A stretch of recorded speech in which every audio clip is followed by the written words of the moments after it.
Samantala, sa iba pang balita, ang 5 bihag umano ng NPA na naipabalita sa Davao City ngayon ay napalaya na. Kukunin natin ang detalye sa ulat ni Peng Alinio ng Radyo ng Bayan, Davao. Magandang hapon sa iyo, Peng. Magandang hapon. Personal na ipapasa anumang oras ngayon ni Davao City Mayor Rodrigo Duterte kay 10th Infantry Division Commanding General Major General Ariel Bernardo ang 5 bihag nitong mga sundalo na dinukot ng rebelding grupo noong ika-17 ng Hunyo alas 4 ng madaling araw sa Paquidato District lungsod ng Davao.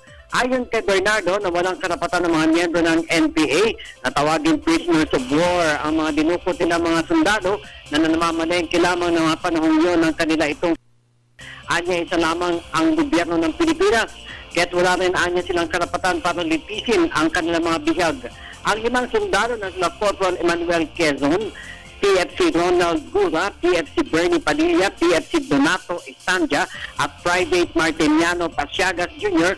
ay sasailalim muna sa pagsusuli sa pagamutan ng militar sa Campanacan, Davao City, kung saan doon din sila ipapasa ni Duterte kay Bernardo at isasailalim din muna sila sa debriefing bago sila makauwi sa kanilang mahal sa buhay. Nagpasalamat naman si Bernardo kay Mayor Duterte sa matagumpay ng negosasyon sa mga NPA para mapalaya ang 5 sundalo.